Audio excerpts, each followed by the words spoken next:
Ferrari versus Porsche, which will help you get better lap times on and offline, and which one is the ultimate car for farming credits, making those millions so you can drive your favorite cars by being able to afford to buy your favorite cars. Well, we're doing another test. Of course, we're back at the Suzuka circuit because we also want to prepare for the Manufacturers Cup, and we're trying to figure out what is the best brand to go into the Manufacturers Cup with. So giving out tests, and of course we just raced with the Ferrari. We started off with the Porsche with, very little experience. We haven't driven this track in a few weeks. We start off with the Porsche, we went to the Ferrari for a second race, and now the tiebreaker is going to be this third race, because so far Ferrari is in the lead, so maybe the Ferrari 458 Italia is the best car, and that's the car that maybe is going to be the car to help you dominate online or help you the most to farm credits. So far though, I can tell you that the Porsche 911, if you're willing to bend your will to its will, is less squirrely than the 458, less surprises, less to learn how to control. There's no braking issue. Mind you, when the Ferrari starts to slide out, I generally find we can get it back under control. The 911, I'd say, has better grip until it's completely gone, and that better grip is provided by that rear engine over those rear wheels, lots of weight. So you can come out of corners going faster, and on the Suzuka circuit, we do have that extremely high-speed corner that ideally you do not brake for. And if you can, you keep your pedal on. Now with the hard tires, I'm finding we have to let go of the throttle. But with soft tires, we can go through there, full blast, full speed. So they're a ever so slight squirreliness that I would have probably lost control in the Lamborghini, which is super, super fast. The Lamborghini is worth an honorable mention. If you're a very good driver, jump on the Lamborghini. It is stupid levels of fast, but it's squirrely. It's pretty nutty. I'm going to go on the inside here, get to the inside, beat almost everyone to the inside, get a little push, controllable. The 911 is controllable, and I'd say if you're worried about getting punted online, the 911 is better at staying on track when punted than the Ferrari 458. But the 458, driving it, if you don't mind all that engine sound, I certainly love it. Has a nicer engine sound, so it sounds more tamed.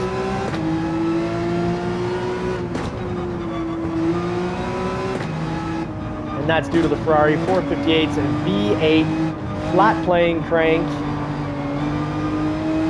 Incredible motor. Shelby GT350 has the same design, a flat plane crank. Great collectible car, much more affordable than a Ferrari 458. Love my Shelby GT350. And well, we have Johnny's Car Care and Reviews, where we're long-term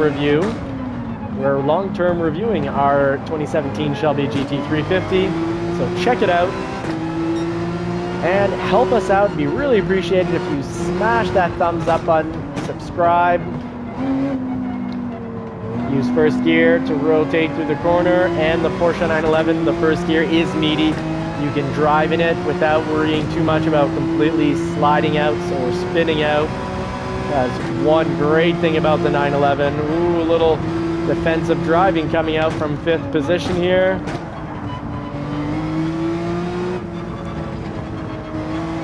So 911 made to pass people in the turns.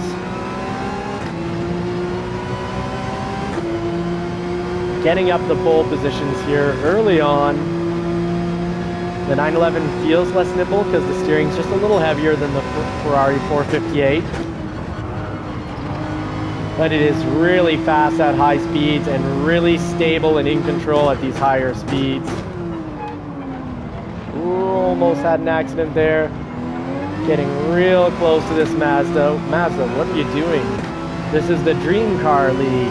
The GR3, or in the real world, the GT3 League. We expect childhood poster vehicles on the track, not a Mazda. So this section, get the braking in, then do the turn in.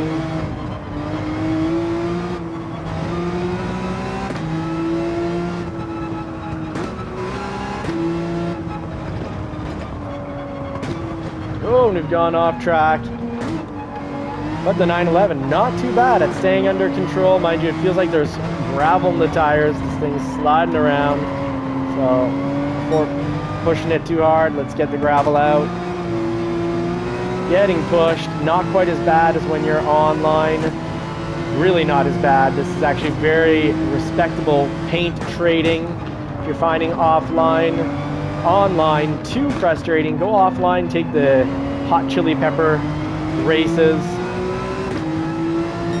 It'll be like driving online in the C League, a mix of C and D League, but with clean drivers. So there's that, gotta remind it, in the Ferrari that have been coming out in second gear in the Porsche 911 first gear. So a little adjustment, otherwise you'll be going quite a bit slower around every time around the lap. Yeah, over braking there, and we can pass in the 911 in the bendies because this is what it was meant to do. Grip at high speed cornering.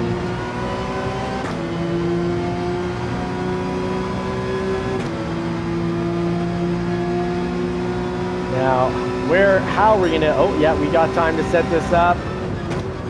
But we need a little bit of braking because we're on the inside there. Here we can actually properly go wide and get a good proper amount of turn in. Shift it up to avoid a slide.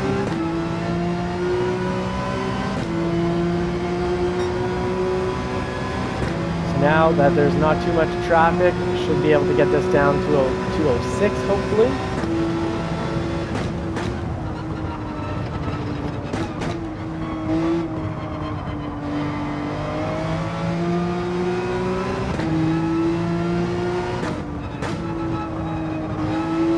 Power up the hill just for a short moment. Keep the tires clean this time.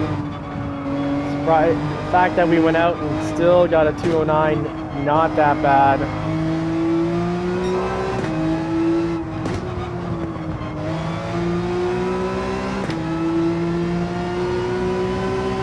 Bury the pedal down this section. At the 50, double downshift. Back on the throttle.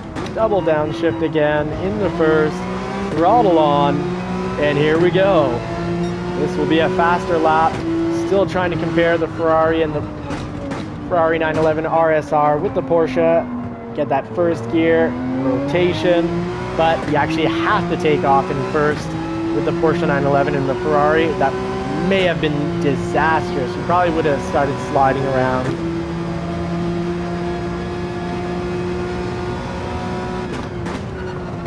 Oh, and we've gone in way too hot and held onto the brake for far too long.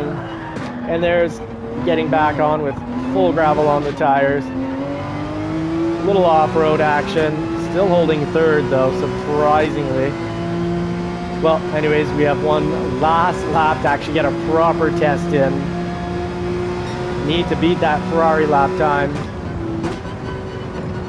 Now, I know we're not supposed to brake there, but I did in case the tires are still gravel filled. At the 100, brake and turn in.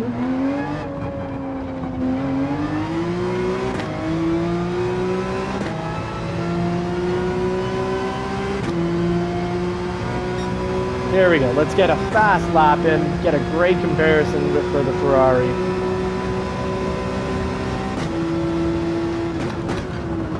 At the 50 or just before, a little double downshift.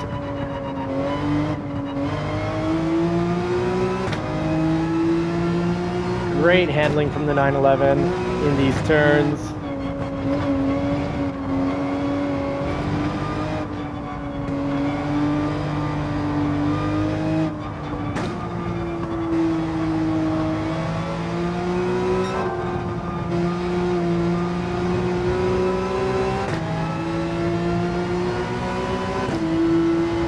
Starting to get this section right.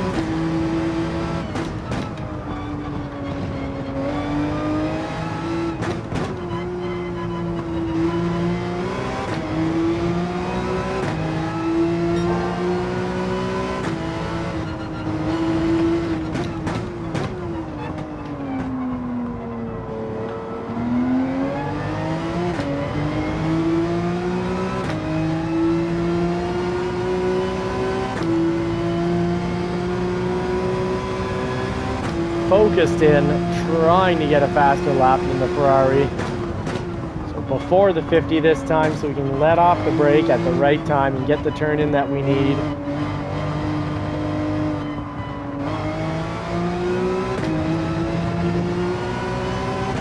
This should be faster. Ooh, but I didn't rev out fourth. Some cars you need to rev out, others no.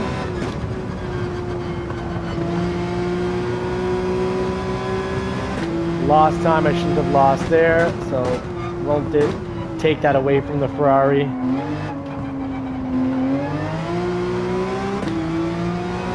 I feel like going through there, no chances of sliding or spinning out, which would not have been the case in a lot of vehicles. So let's see what kind of final lap did that put us on for fastest lap.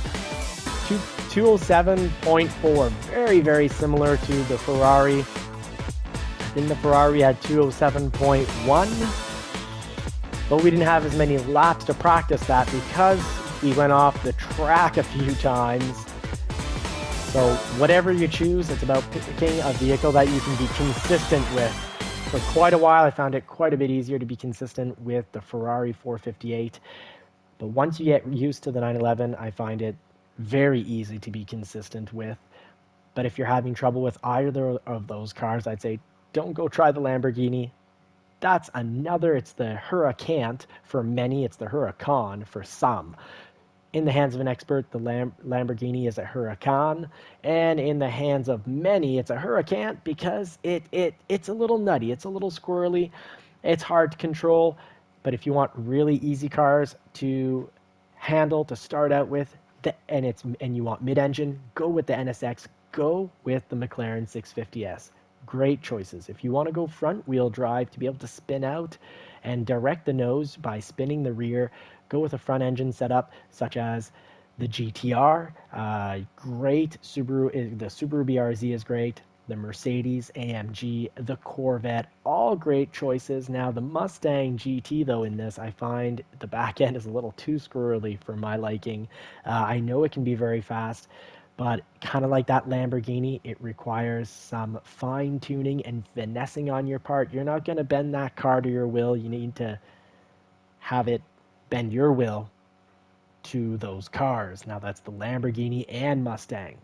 Now I hope this video has been helpful or entertaining or a mix of both. And if it has been either, or you're just kind and want to help us out, smash that like button, subscribe, turn bell notifications on to not miss out any of the intense online battles where we review braking points, acceleration points, finding better lines, have incredible online battles with overtakes and being overtaken.